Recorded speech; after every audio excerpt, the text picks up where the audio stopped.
Chapter 1, The Kitchen of Despair. In the depths of suburban hell, a hero emerged. Emily, a woman of unremarkable proportions and a penchant for sarcasm, found herself trapped in a never-ending cycle of household drudgery. The dishes piled high, the laundry threatened to engulf her, and the cooking, well, let's just say the cooking was a culinary adventure in itself. As she scrubbed the last of the dirty dishes, Emily let out a deep sigh, a sound that echoed through the kitchen like a dying cat.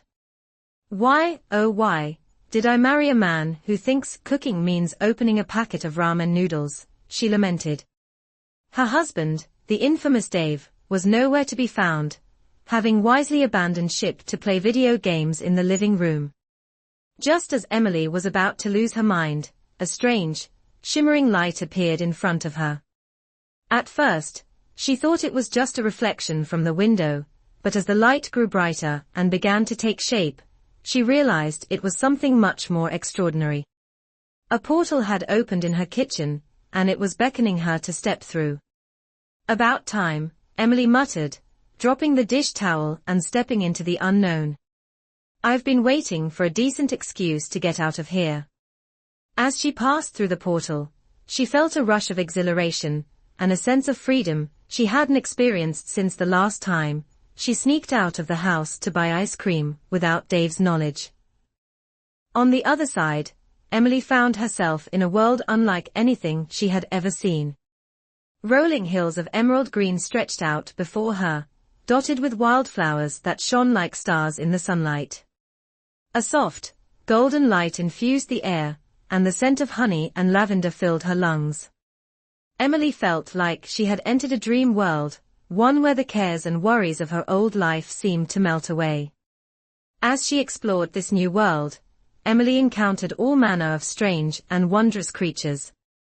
There were the lunar foxes, with their shimmering coats and mischievous grins.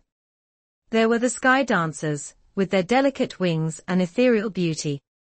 And there were the creatures of the forest, with their ancient wisdom and mystical powers. Despite the wonders of this new world, Emily couldn't shake the feeling that she was meant to be here for a reason. She had a sense of purpose, a feeling that she was destined to do something great. And so, she set off on a journey to discover her true calling, to find the thing that would bring her joy and fulfillment in this strange and wondrous land. Chapter 2, The Portal of Procrastination. As Emily journeyed through the land, she encountered a figure who would change her life forever.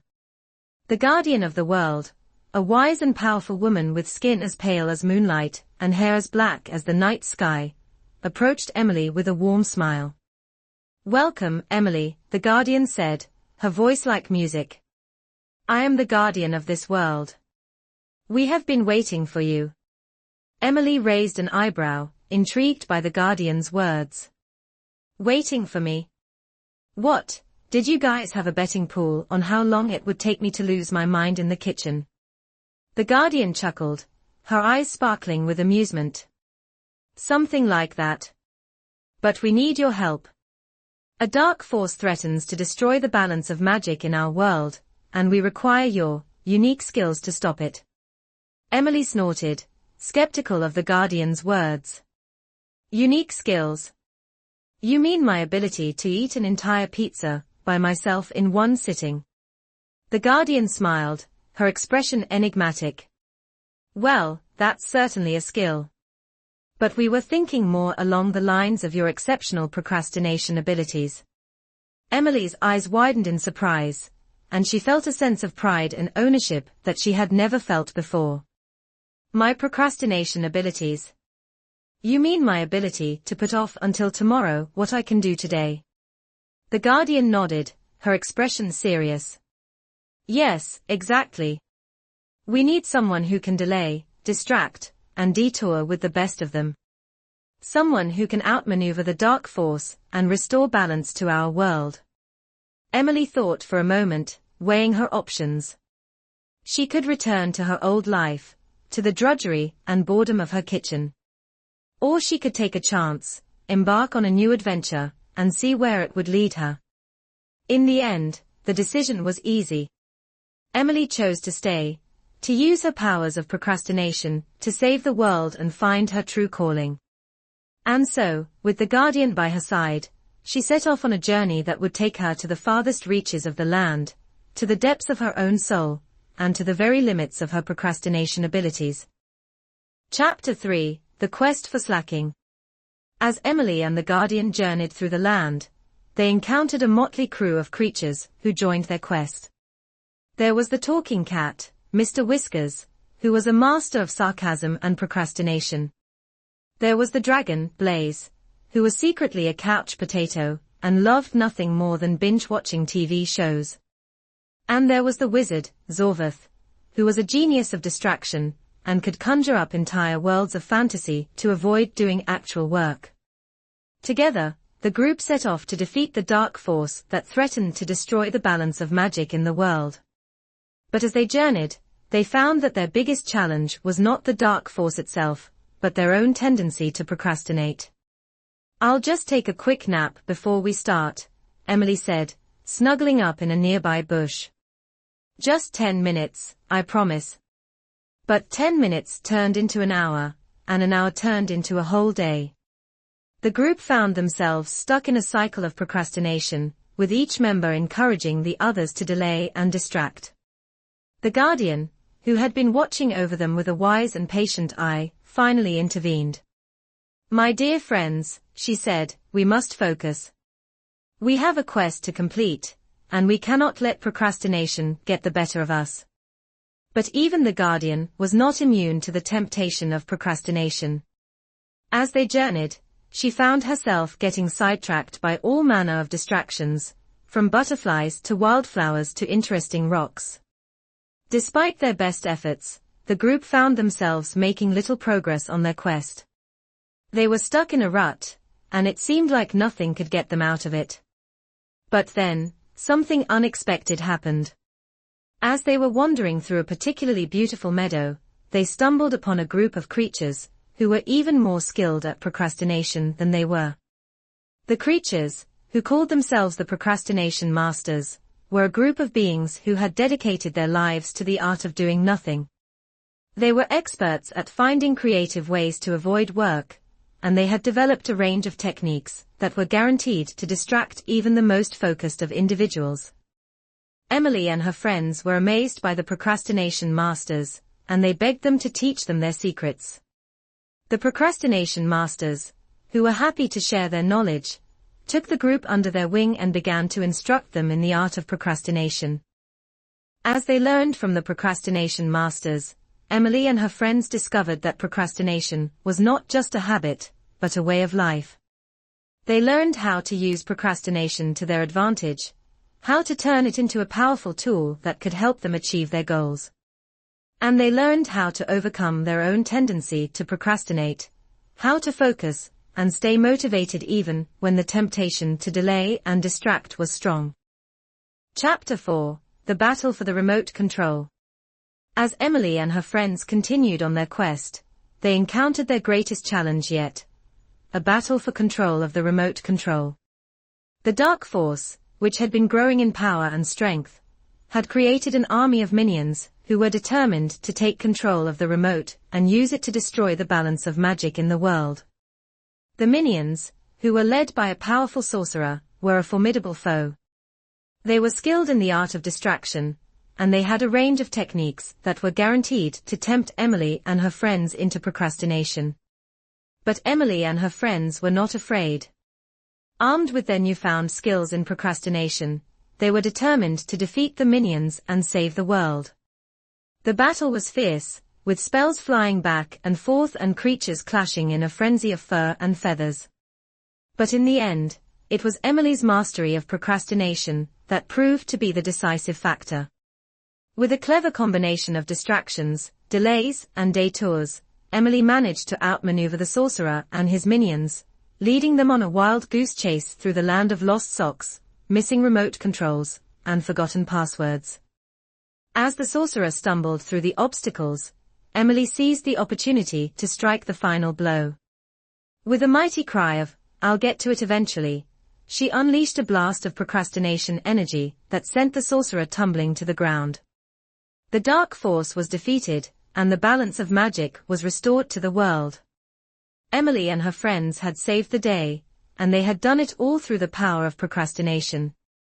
Chapter 5: The Victory of Procrastination. The Guardian, who had been watching over them with a wise and patient eye, smiled with pride. "My dear friends," she said, "you have learned the true secret of procrastination. It is not just a habit, but a way of life. A way of living that is based on the principles of delay, distraction, and detour." Emily and her friends nodded in agreement, still basking in the glory of their victory. They had saved the world from the dark force, and they had done it all through the power of procrastination. As they stood there, a figure emerged from the shadows. It was the sorcerer, the leader of the dark force. But he was not there to attack them. Instead, he was there to congratulate them on their victory. "I must admit," he said, "I underestimated the power of procrastination. I thought it was just a weakness, a flaw in the human character.